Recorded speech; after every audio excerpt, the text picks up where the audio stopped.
40-р бүлэг хашраах гэснэн болив. Хагартлан уралсан хар хөгийн харин чи хайр тонгорынхан бараг дахиад архаас өнгөрсөн дэгшүү. Өнгөрсөн шэнийг би тэгч нэг дэми өнгөрүүлээгүй юмдаг. Завхаа юм та хоёрыг төмөр дор тусгаарлсан гэснэн Бэдэнсэн сэтгэлийг тун их түгшээжээ. Төмөр тор та хоёрыг тусгаарлсан. Хэн бид хоёрыг тэрв? Голдспер бид хоёрыг үү? Өөр хэнийг хэлсэн байх вдэ? Хайр сэтгэлийн минь булаасан хүн Голдспероос өөр хинч байхгүй. Уэлфордод намайг хардаж хармалдаг хүн түүнээс өөр байхгүй юм чинь. Уэлфорд өөрийн хар мөрдтэй харддгийг Бэт мэднэ. Голдспер харин ингэж хардахаар хармалахаар юм хийсэнсэн бол Бэт энэ хорвоод хамгийн аз жаргалтай хүн байхсан бэлээ. Харамсалтай нь тийм имийг тэр биш, би л өөрөн хийдэг болсон хэрэг л дээ. Төмөр тор хайртай ганц хүнд минь аюул тохиолдох гэж байгаа юм биш үсттэй. Энэ нь тэгээд юу гэсэн үг байх нь вэ? Үнэхээр аюул тохиолдох гэж байгаа юм биш үст? Шоронд сууж байгаа юм биш үсттэй? Арай ч үгүй байх. Түүнээс биш аав Уэлберт хоёрын аль нэг архиуд сухтан хамаалдах байсан. Энэ хоёр шүнжэнгөн чулууч жалганд байсан. Ямар ажлаар тийшин очисон тэнд олон ч хүн очих байсныг Бэт сайн мэдж байв. Тэнд нууц цуглаан болох байсан. Түүнээс биш тэр олон хүн яалагч шүн дунд болсон хон бөөгнөрхвэ гэж мэдж байлаа. Бэт эрдэм номгүй ч гэсэн ухаалаг бүсгүй учраас Голдспер бол бусадтай огт адилгүй, өөрийнхөө бодол сэтгэдэг, хаантанд үнч биш гэж хардагдаж сэрдэгдэх хүн гэж мэддэг, улс амтан ингэж шивэр авир ярилцдаг байлаа. Голдспер талтай сайнын дээр хаантан талгүйг нууж хаадагчгүй, аав нь ч бас ингэж ярьсан. Бэт харин Голдсперийн юу бодож, юу хийж явдгийг сонирхдаггүй байлаа. Тэгтэн жухам иймтэнд болоод хайр сэтгэлтэй болсон нь өөрөө мэддэггүй байж магадгүй л дээ.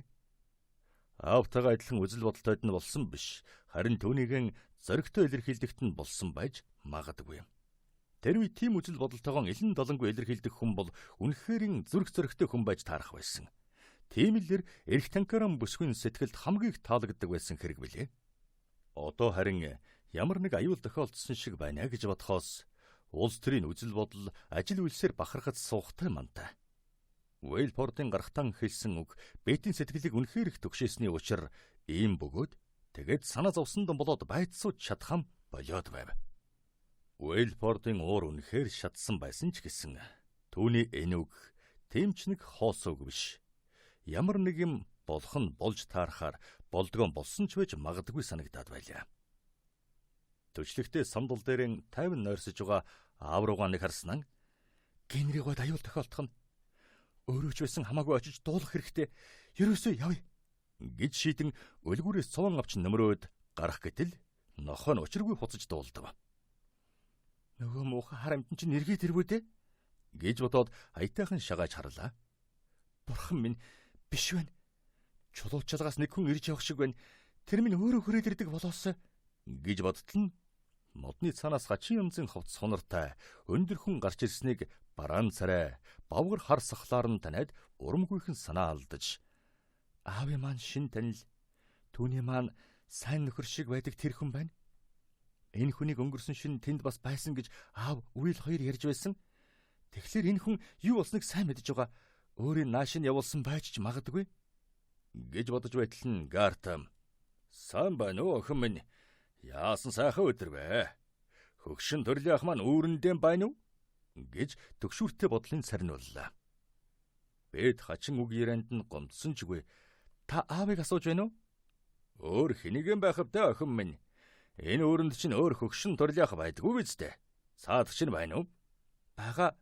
Тэр унтж байгааг нь харж байгаа биз дээ? Харж байна, харж байна. Үнэхээр унтж байгаа юм байна. Муу овоохоо ёстой нэг дөрөгтөл хорхирч байна шүү.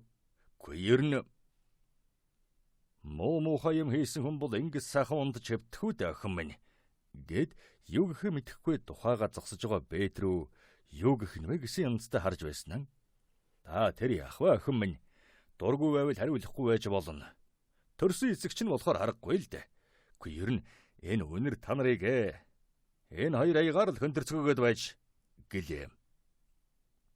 Ингэж хэлээд ширээн дээр байсан 2 цагаан тулган аягны нэгийг авч үнэрлэж үзээд "Тэг нэ тэр Холландын хатуу цагаан хангалж байна" гэснэн нөгөө нэг нь үнэрлээд "Энээс ч гэсэн Францчууд ах гэдэг юм да. Чулуу чалга эдлэнгийн зойронд байдаг архины хамгийн сайн байгаа юм. Харин аав чинь ганцаараа 2-2 аягаар уумааргүй юм. Хинтэйгээ уусан хэрэгв. Чи арай уулцсан биш үсттэй." Гэхдээ Бет "Үгүй ч" гэж дургуйцлээ. Охин минь битгий гомдоор тоглосон юм. Ингэхэд мань хүн хинтэйгээ ингэж наргав. "Найзтайгаа л байхгүй юу? Уил Вэлфордыг та тань шүү дээ." "Найзтайгаа гэлээ гинэ. Тийм сүрхий найзууд хэрэгв." "Харин тийм ээ. Аа маань дэмий хүнтэй дэндүү дотносоод байх шиг санагддаг юм." "Тэгэхэр чинь миний дуулсан нэг юм худал байж таарах нэ дээ. Бет, чамайг чинь би Вэлфордод учиргүй сайн юм гэж дуулсан." "Намайгүй. Танд хэн тэгж хэлсэн юм?" "Үннийг хэлэхэд хэн ч хэлээгүй. Тэгтээ түүнийг өөрийг чинь өргөлж эргүүлдгийг мэдэхгүй нэг ч байхгүй шүү дээ." "Эргүүлвэл эргүүлжлэхаас биш. Би яах вэ? Энэ уул самтны хил ам уу?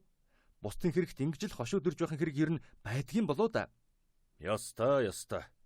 Тэгдэггүйсэн бол хаасаагүй баяр хөөртэй амар жимэр амьд зуудаг байхсан. Тэгэхэд харин энэ уул самтан тэгж даан чаддаггүй. Чөтгөр апмрууд байх юм. Гэд айгүй бодолд автсан юмстай бодлогошроод байсан Григори. "Та хаавтаа уулзах гэж ирсэн юм уу?" Гэхдээ юу гэхэн яхаа мэдэхгүй гайхаж байгаа юмстай. "Юу ч гэмээр юм бдэ" гэснэн уулзах хэрэгтэй ирсэн ч гэсэн иймэрхүү янзтай байгаа хүнтэй ч одоо юугаан ч ярих вдэ. Тийм үгүй юу? "Нэрэж тийм дээ." Гэхдээ өөрийн их л ажин. Ингэхэд ер нь Бет минь хоёулаа нэг ажил бүтээвэл яасан юм? Авасан жилүү байж мэдэх юм биш үү? Над хэрэгтэй юм гэвэл байна шүү. Гэд Бетийн шууд л хэлж ярихгүй юундан хэлж ядаад байгаа хүн бэ гэж яарсандан болоод "Тэгээд юу хэрэгтэй юм бэ?" Гэхдээ нэм итгэлтэй нэг л хүн хэрэгтэй байна. Тэгтээ над өөртмөр биш. Өөр нэг аюул дороод байгаа хүнд гэд Бетийн яг өөдөөсөн ширтэн "Хинд?" гэхэд сэтгэлд өгснийг ажиж мэдсэн Григори сайхан сэтгэлтэй хүнд "Хэний тухай ярьж байгааг минь чилэн мэдж байгаа да." "Би яаж мэдэх юм бэ?" "Тэгэхэр чин чи өнөө өглөөгөр чулуу чалганд юу гэж болсныг дуулаагүй мэдээгүй хэрэгв."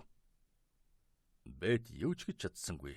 Ааж цочирсан "Үгүй" гэж хэлгэсэн хардсан тэр хүнд үнэхээр санийн тодорхой хэллээ. "Ингээд чи Ахмад Скертийн цэргүүд Голдсбергыг баривчлаад баглаж хүлээд аваад явсныг мэдээгүй хэрэгв.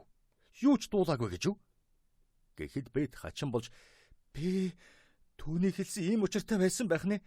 Би яагаад мэдсэнгүй вэ? Бурхан минь ийм учиртай байсан би" гэж дуулдав. "Хэн юу гэж хэлсэн эргв?" Уил Вэлфорд тэр муухайгийн хэлсэн." "Муухайгийн гинэ? Аав чинь түүнийг муухай амтан гэж боддгоо юм уу?" "Аав одоо мэддэг болно. Бурхан минь Генриг баривчилжээ. Хин гэж санана хамгийн өштөн дайсан нь энэ бүгдийг Уил Вэлфорд л хийсэн байж таарна." "Охин минь, чи яагаад ингэж бодож байгаа юм?" "Тэр өөрөө саяхан ингэж хэлсэн. Бүгдийг би хийсэн гэж өөрөө хэлсэн." "Хэнд ингэж хэлсэн хэрэгв? Аавд чинь үү?" "Үгүй, надад галзуурсан юм шиг уурлаар гарахтаа ингэж хэлсэн. Аавд дуулхан дуулсан. Тэгтээ учрыг огт олоогүй. Унтаагаараа шахав байсан. Учрыг мэдсэн болж тэгсэн бол чам шиг ингэж зэвүүцэх байсан гэж бодож байна уу?" "Тэглгүй ядгийн яриангүй зэвүүцэн." "Тэгнэ л дээ. Би ч бас ингэж бодож байсан юм." "Аваад явсан гэсэн үү? Хаашаа аваад явсан юм? Одоо тэгээ яах вэ? Яадаг болоо та хэлж өгөөч дээ танаас гуй." "Эхлээд өөрөө мэдий. Тэгээч би наашаа ирсэн. Мэдж авах гэж ирсэн байхгүй юу дээ. Өвгнийг сэрэгээд яах вэ? Холлонд архин оройноос наашаа гарахгүй. Тэгэхээр өвгөнгүйгээр арга бодох хэрэгтэй байна. Чамайг би аваасан дутуугаар барахгүй илүү их тусуулж магадгүй гэж бодож байна." "Би тэгээд юу хийх яах хэрэг вэ? Голдсбергад жаахан ч гэсэн тус хүргэж чадвал надад түүнээс сайхан юм юу ч байхгүй." "Тийм бол тун сан хэрэг. Чи миний Голдсбергийн дотны хүн гэдгийг мэдж авах учиртай. Би түүний зарцсан. Тэднийд байдаг байсан хүн. Тэгээч би түүнийг тэр цэргүүдийн савраас салгаж авахын тулд амнасаа өхөдөж бэлэн байна. Ахмад нь Голдсбергыг дүүжлүүлнэ гэж андгаалж байсан. Тэгэхээр бид салгаж авч чадахгүй бол тэр хэлсэндээ заавал хөрнө. Голдсбергыг салгаж авахд минь чиний туслалцаа хэрэгтэй байна да, Бэт минь. Яаж тусуулах юм хэлээд өг. Би бүгдийг хийхэд бэлэн байна. Гэхдээ тэгвэл цаг дэмий алдаад яах вэ? Уг нь би аавдаа чинь зөвлөе. Ямар нэг санаа хэлж юуны магдав гэж бодоод ирсэн юм. Одоо ингээд аав чинь хэрэг өгөө боллоо. Ингээд яах вэ гэвэл мэн шүү. Чимэн Бэлстрод орох хэрэгтэй байна. Тэд түүнийг тийш нь аваадсан байж таарна. Яаж игээд тийшин орох хэрэгтэй байна. Тэднийхэн өөрийг чинь танив үстэй.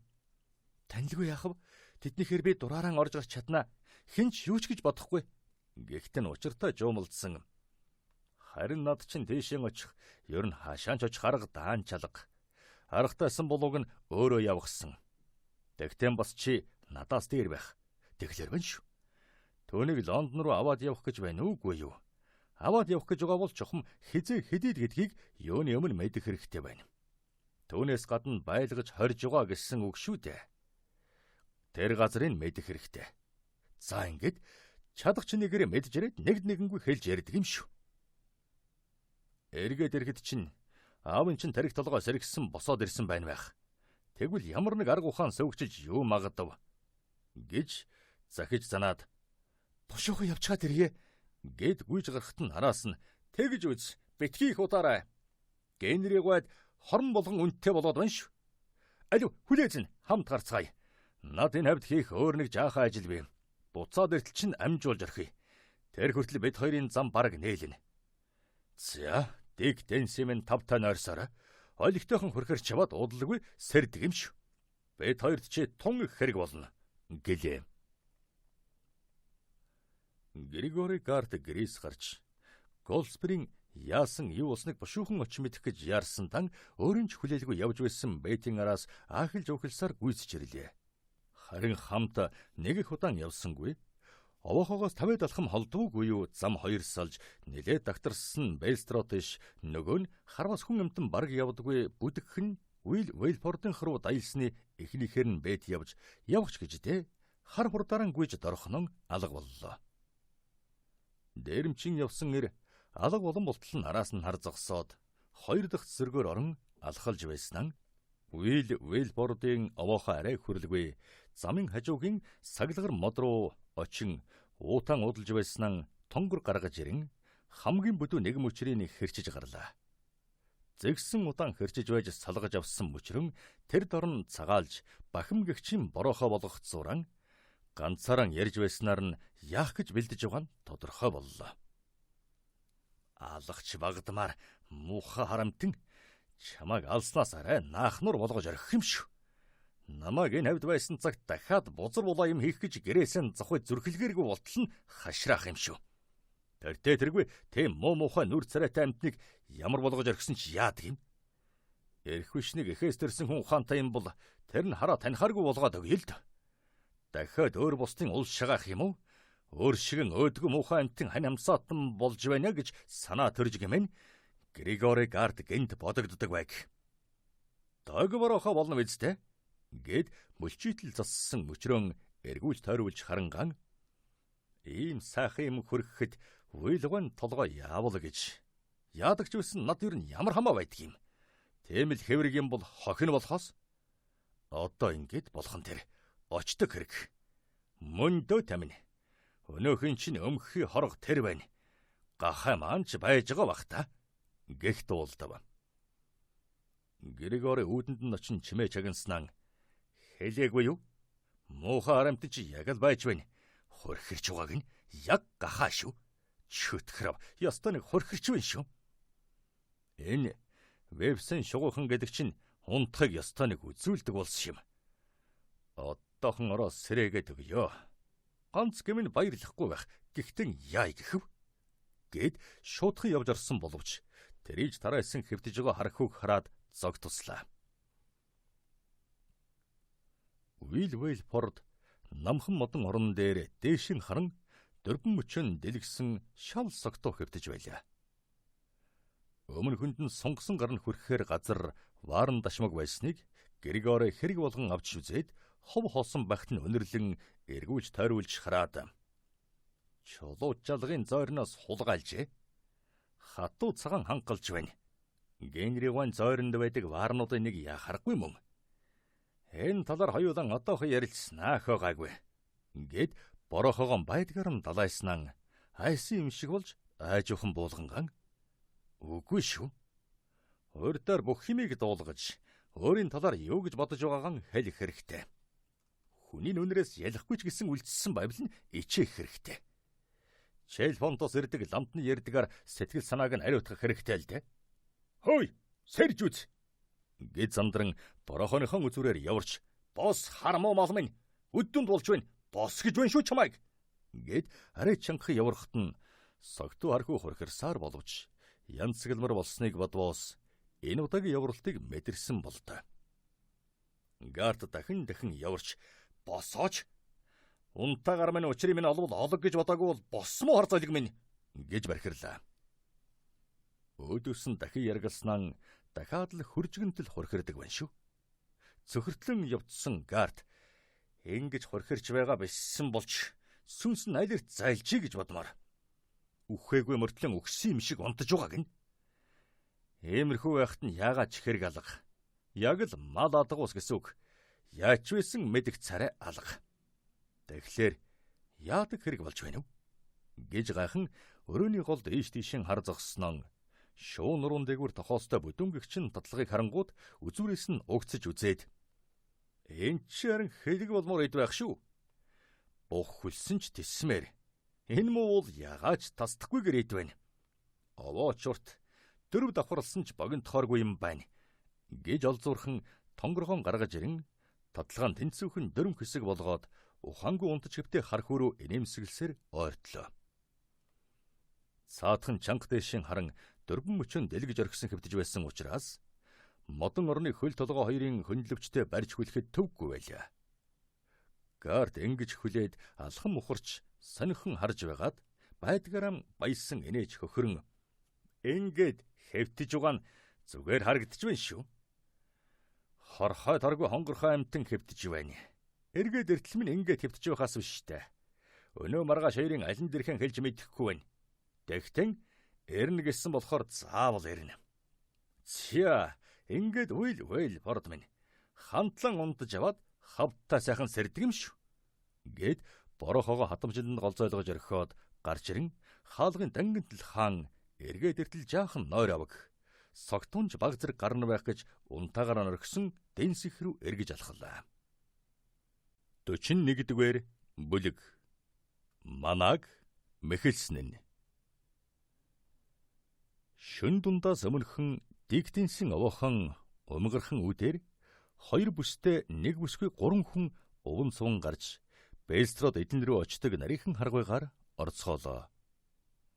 Юудэнтэй урт улаан сув нөмөрсөн хүүхнийг хөнгөн шингэн алхаа гიშгэ гойлог сайхан нуруу туруугаар нь дэнсэн өхөн бэд байна гэж тааж болохоор хамт яв хоёрын нэг аав нь нөгөө нэг Григори Гарт байлаа.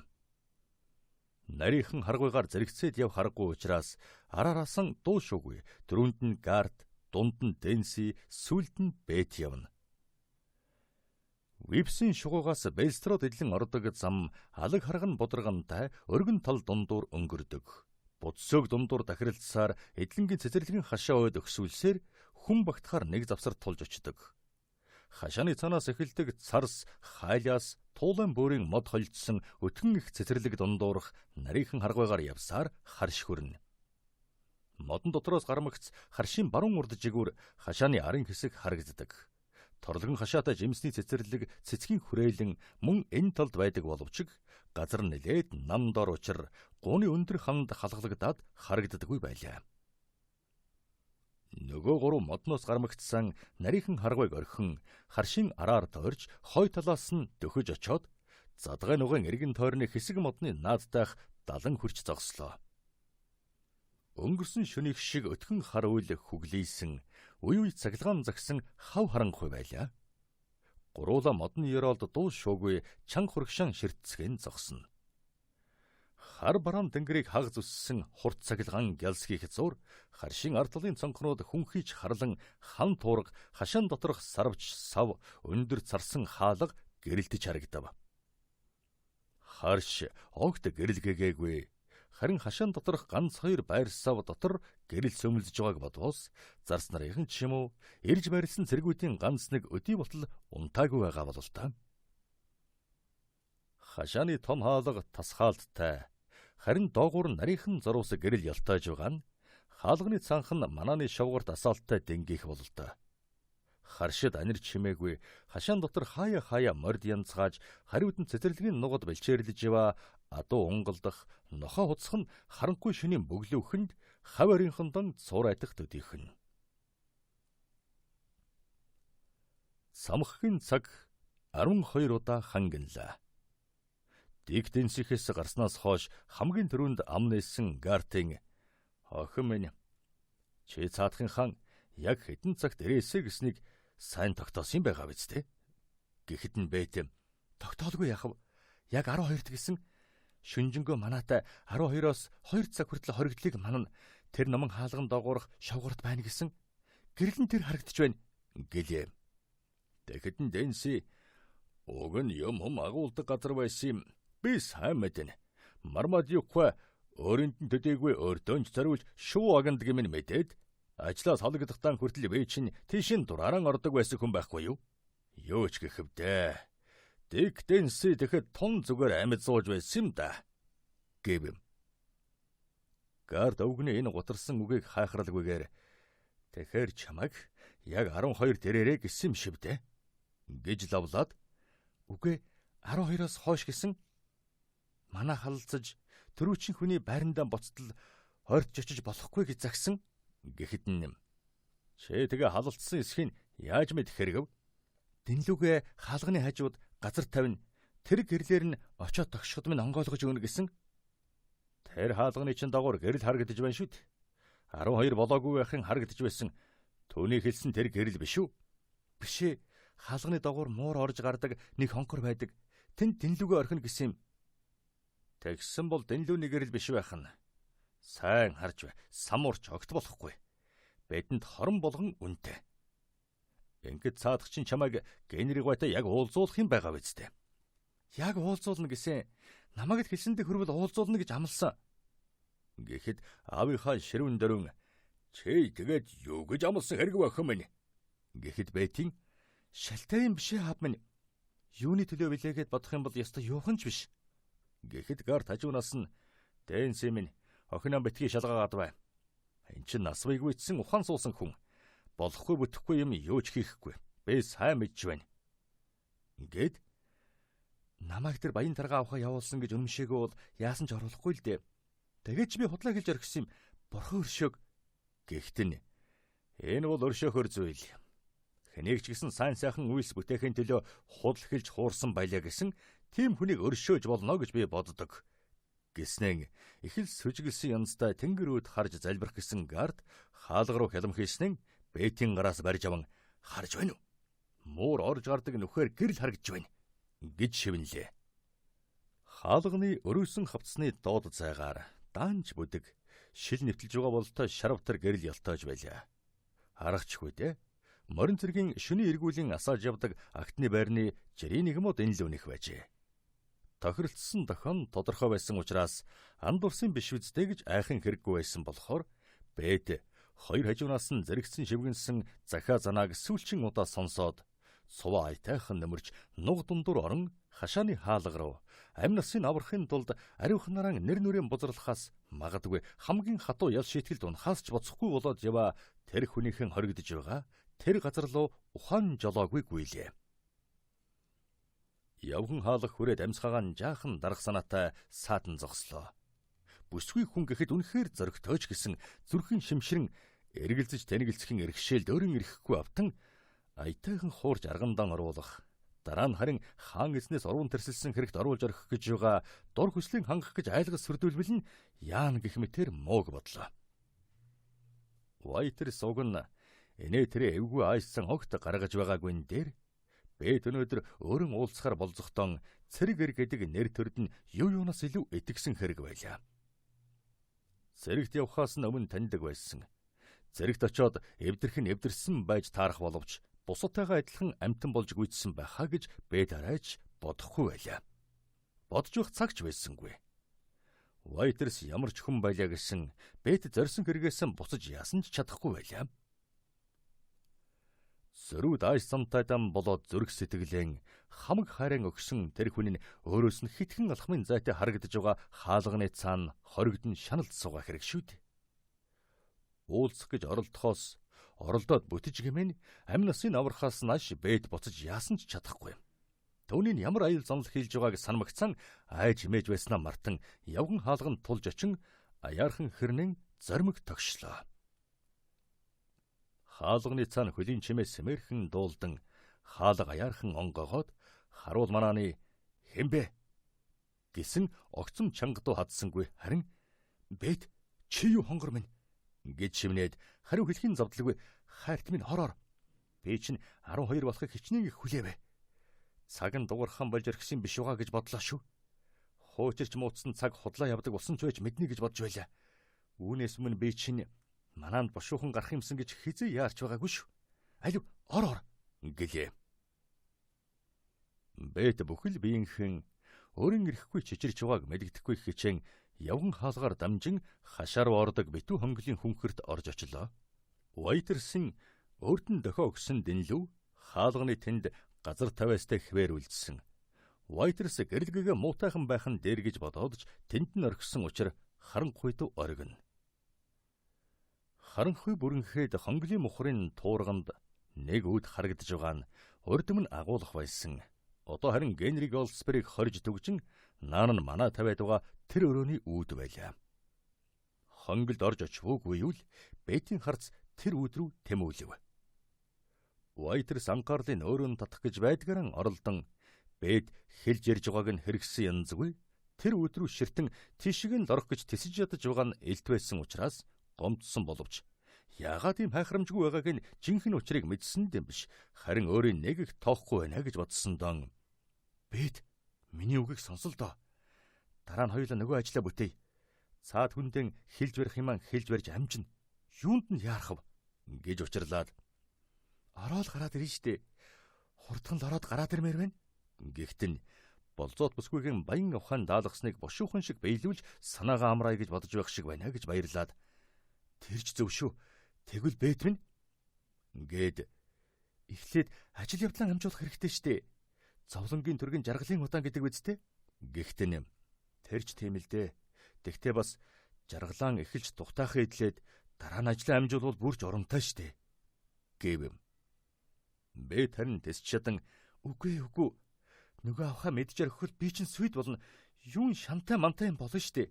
Миний эргэж очихыг яаж хүлээж байгаа байж таарах вэ дээ. Гэв. Хүлээж л вэ гэлдэ хонгор минь хүлээлээгээд юу л болж орхино гэж дээ. Вайтерс аан гэж вэ. Энэ хүний оронд өөрийгөө хоригдож байна. Тэгээд хин нэг хүн жишээ нь би чиний талаар юм дуулж мэдгсэн гэж тэслэгүй хүлээж байлаа гэж бод. Тэгэхэд минь чи хүлээж л вэ гэлдэ гэж хэлж чадна гэж юу? Одоохон оруулж орох чамаасгүй. Чи бид хоёр харин маргааш ч уулзч болно штэ. Манайд очоорой. Хэдий ботл байсан чамаагүй аав гэртээ байхгүй. Ёстой дураараа ярилцж болно. Бүрч сайхан боломж олдох нь гэж бодоод баярлсан хөрхий цэргийн санаа алдан. Ингиж гуйж байхад чинь яаж үгүй гэхэвдээ оруулахаас биш. Наан харин намайга ганцхан үнсэж орих. Гарч ирээд бас нэг шүү. За юу. Гэхдээ Бэд Марианна болж тогснон санан бэлэн зэлэн дуртай үнсий гингүүтэн ухсгийн цомгорхон хошуугаан аманд нь шовхийдл хүргээд болно эцтэй гэд тэврээ давхын завдлагүй бултлаа. Баярлсан хөөрсөн хархуу байдгаараа амьсгаадан яалаа гэжтэй хонгор минь дахиад 100 дахин үнэлсэн ч цөөднө. Ийм амттай сайхан юмд чинь хан цадна гэж огт байхгүй штэ. Амтлах тусам дур улам хүрдэг юм. Фландын хүүхнүүдэд чинь ёстой юу ч биш хэрэг байна. Английн хөрхөн хүүхнүүдийн уруулын амт шимтэгд чи ёстой нэг халуухнаараа огшиг согтоохоор юм байна гэлээ. За болдоо. Одоо чамаа хэлсэндээ хөрвөл чинь гарч ирээд хэлснэр чинь болно гэж мэд. Одоохон хонгор минь захих юм гэвэл тун болгоомжтой байдаг юм шүү. Аяархан шиг ярилцаарай. Баг дарга эргүүл хийж яваад мэдж ярих болов намайг шууд шоронд хийн гэсүг. Алив дахиад ганцхан үнсэж орих. Тэгээд л ор. Хар хүүгийн шуналтай уруул амны өөдөөс хошуу цорван үнсүүлээд хэрэгэн бүтээж гарч ирээд хэдл бол хэд үнсэлсэн гэж амлан агуулгын өөд рүү угс хийлээ. Вайтерс ч онгойлгож өгөв. 42 дугаар бүлэг. Хэн хэнэн эргэлзэв. Голдспер өдөржин хоройтой шаналлаа. Баримтлагдсан агшнаас нь аваад л ял заагддгаан заагдсан ялтанд яаж ханддаг яг тэгж хандж байлаа. Хоригдож байгаа жижиг өрөөнд нь хоосон хайрцаг сав банз манзнаас өөр ширээ сандалж ядаж байсангүй. Болигтуу хийцтэй бандан сандал, суух сандал, хажуулдах ор хоёрын аль аль нь гэсэн үг. Төвөн дээр суугаад хаяа хан налах гэж үзвч хоёр гар нь ардаан хүлээстэй, хоёр хөл нь шагаагараа тушаастай учраас тун эвгүй оргино. Тайлахын аргагүй хүлээсэн тайлах гэж оролдсонгүй.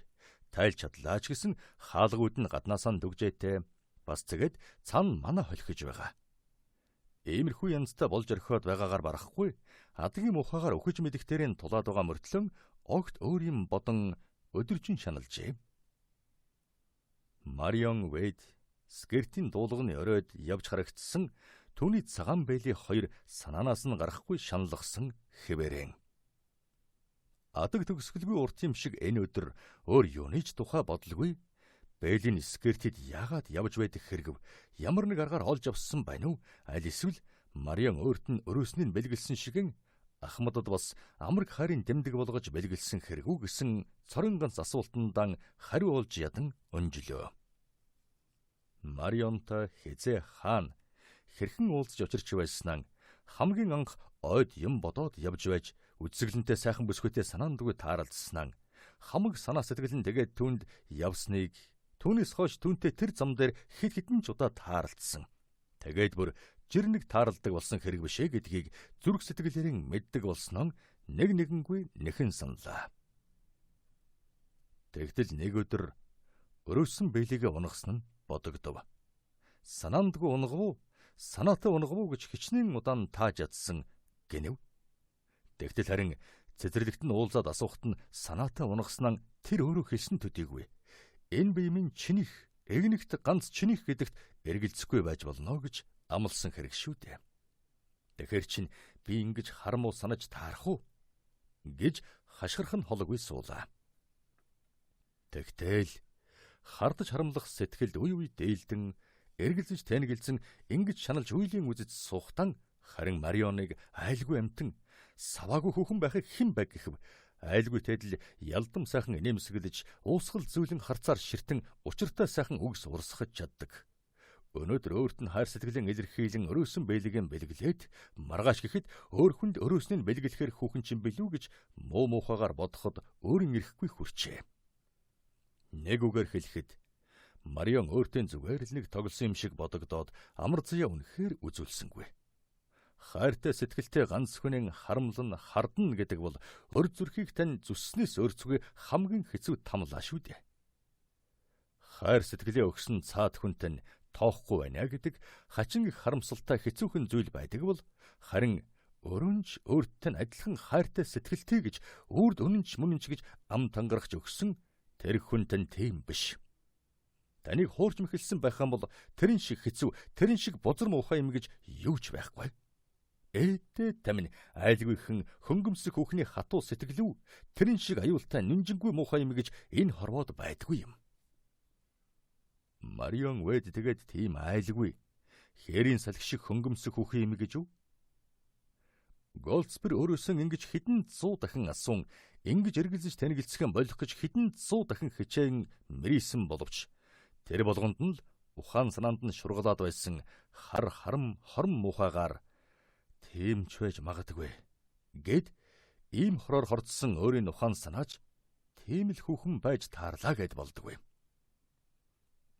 Амьдрал байдал сайн сайхантай байхдаа эд залуу наснаа аз хэмэртэй гялзж явхдаа хүүхнүүдийн хоншгүй муухай залим ихэнд нэг ус удаа хууртан хашир суусан хүн ингэж эргэлзэх нь хэр вэзээ. Ингэхэд ер нь хачин юм да.